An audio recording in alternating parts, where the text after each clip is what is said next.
Hello friends, welcome to the Vedam mathematics classes.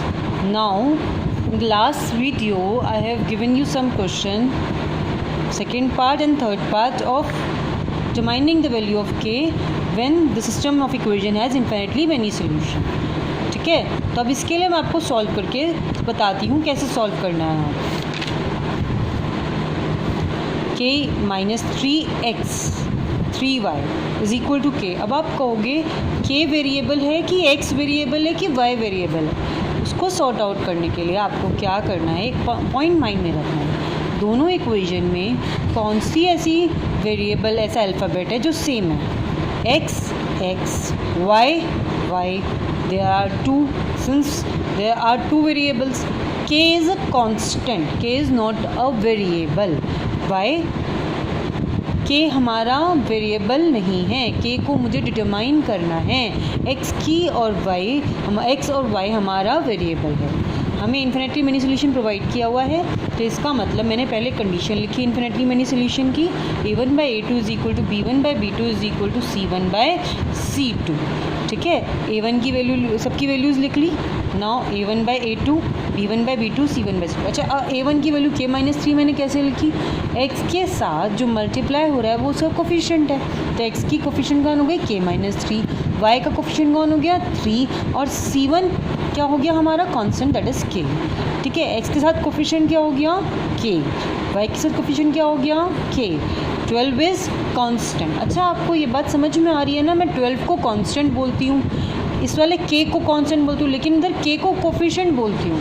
Reason ये variable के साथ है, इसीलिए ये कोफिशिएंट है, और अदरवाइज़ ये कांस्टेंट है. ठीक है, ये मैंने पुट इन कर दी वैल्यूज़. अब हम इन वैल्यूज़ को अपने कंडीशन में पुट इन करेंगे. मैंने पुट इन करी वैल्यूज़, देखो k-3/k 3/k एंड k/12. अब मोस्ट इम्पॉर्टेंट पॉइंट, जब हमारी तीनों प्रोपोर्शंस में k आता है, मतलब हमें कांस्टेंट नज़र नहीं आते. लास्ट क्वेश्चन में आपने जब देखा कराया था मैंने, तो उसमें आपने नोटिस किया था कि यहाँ भी 1/2 आ रहा है, यहाँ भी 1/2 आ रहा है, और सिर्फ k/3 इसमें आ रहा है. तो मैं किसी को भी कंपेयर कर सकती, चाहे इसको इससे कंपेयर करूँ, चाहे इसको इससे कंपेयर करूँ. मेरे पास k की वैल्यू ईजीली अवेलेबल थी. लेकिन इस क्वेश्चन में हमारे पास फर्स्ट प्रोपोर्शन में, सेकंड प्रोपोर्शन में, थर्ड प्रोपोर्शन में, तीनों प्रोपोर्शन में k आ रहा है. तो मैं सॉल्व कैसे करूं? जब ऐसा केस हो तो आप प्रॉब्लम में आ सकते हो. तो आपका बेस्ट तरीका क्या है, पहले दो इक्वेशन को कंसीडर करो और सॉल्व करो.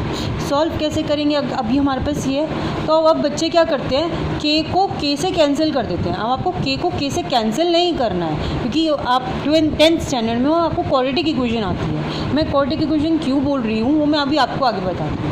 इसको क्रॉस मल्टीप्लाई कराएंगे, k उधर मल्टीप्लाई होगा, k times k-3 is equal to 3 times k square minus 3k is equal to 3k. अब बच्चे क्या करते हैं, यहाँ पे क्या आ रहा है, यहाँ पे क्या आ रहा है, कैंसिल कर दो. नहीं कैंसिल करना, हमें इसमें इसको क्वाड्रेटिक इक्वेशन में लेके आना है. क्वाड्रेटिक मतलब कि उसमें एक ऐसा वेरिएबल, एक ऐसा अल्फ़ाबेट आ रहा हो, उसकी पावर 2 हो. क्वाड्रेटिक मतलब 2 हो, पावर हाईएस्ट डिग्री जो हो वो 2 हो, हाईएस्ट पावर जो हो वो 2 हो, सॉरी डिग्री 2 हो, हाईएस्ट पावर जो हो वो 2 हो. तो अब मैंने k² माइनस 3k. अब बच्चे क्या करते हैं यहाँ इस केस में, अच्छा मैं पहले वो एक्सप्लेन करती हूँ जो होना चाहिए. -3k हो गया, -6k हो गया, that will be, now I will take out k from this. So as a common k into k-6, k is equal to 0 और k-6 इज इक्वल टू 0. अब k की वैल्यू 0 और k-6 को 0 क्यों रखा? अगर आप दो किसी भी चीज़ को मल्टीप्लाई करोगे और 0 के इक्वेट करोगे, तो आप मुझे एक बात बताओ, 0 कब आता है? जब 0 से मल्टीप्लाई हो, या 0 इंटू 0 इज़ 0, या 0 इंटू 2, 0 इंटू 3, 0 इंटू 4, कोई एक दोनों में से, दोनों फैक्टर्स में से एक फैक्टर 0 होना चाहिए. तो या तो ये 0 होगा, या ये 0 होगा, या दोनों 0 होंगे. तो इससे मेरे पास क्या वैल्यू आई, या तो k की वैल्यू 0 है या k की वैल्यू 6 है. ये तो हुआ एक वे कि हमें ऐसे ही फॉलो करना है. लेकिन बच्चे क्या करते हैं, अब इस केस में देखो, मैं एक रॉन्ग वे समझाती हूँ. बच्चे क्या करते हैं, k² is equal to, after this line just check, k² is equal to, no, not from this line, from this line, 3k plus 3k, so K square is equal to 6k।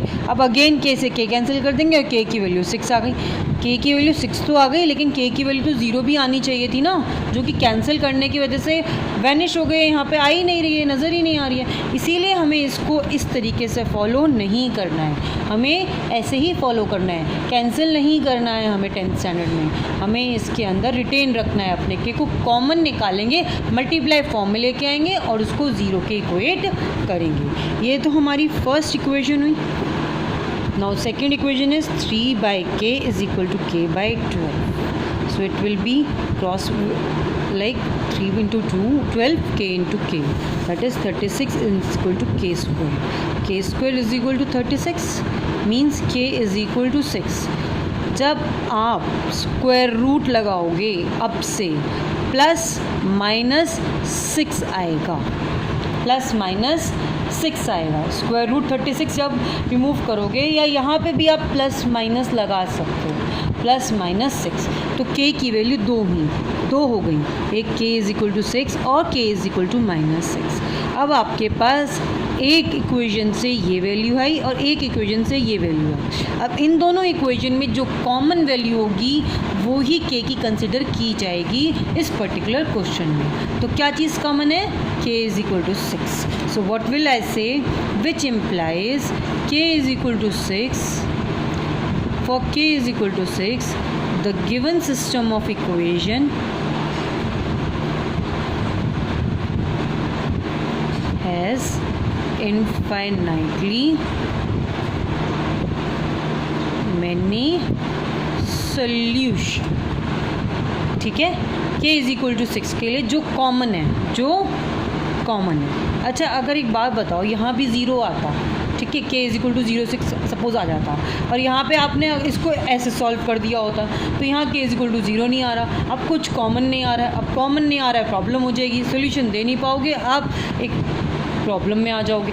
इसीलिए आपको best way क्या है कि आपको क्या करना है, कभी भी कैंसिल नहीं करना, आप लिखते चलो, उसके को रिटेन रखो टिल द पॉइंट आप ऐसी सिचुएशन में ना पहुँचो मल्टीप्लाइड फॉर्म में, फिर वैल्यू को इक्वेट करो 0 से और फिर वैल्यू निकालो। That is why I have performed this question, so that you understand the concept. How do we deal in 10th standard with the equations? Okay? अच्छे से समझ में आया? प्लीज़ साइड बाय साइड लिखते जाइए जिससे कि आपको समझ में आए। Okay?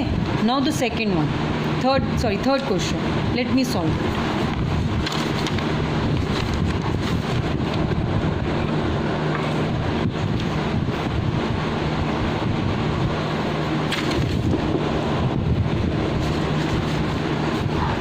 For the same infinitely many solution के लिए हमारे पास क्वेश्चन है kx plus 3y is equal to k minus 3 and 12x plus ky is equal to k।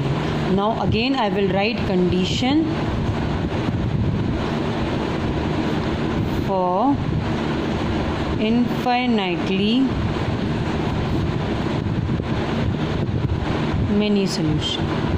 a1 by a2 is equal to b1 by b2 is equal to c1 by c2. Now from these two equations I will write a1 as k, क्योंकि x के साथ जो coefficient है, दोनों में x आ रहा है, दोनों में y आ रहा है, x का जो कोफिशिएंट है वो k है, y के साथ जो कोफिशिएंट है वो 3 है, c1 कांस्टेंट हमारा k माइनस 3 पूरा, आप ये नहीं कहोगे सिर्फ k माइनस 3, ये पूरा एक फॉर्म है। ठीक है, a2 is 12, b2 is k, c2 is k। ठीक है, अब आप a1 बाई a2 कैलकुलेट करोगे। ये सब आपको पता है कैसे करना है। अब आप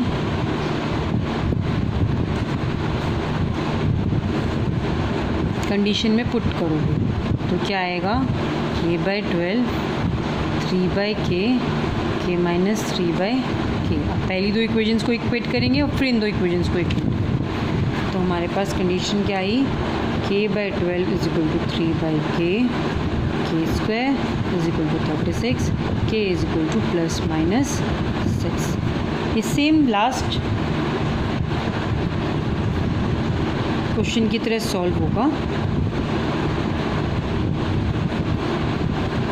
लेकिन it's just like for practice.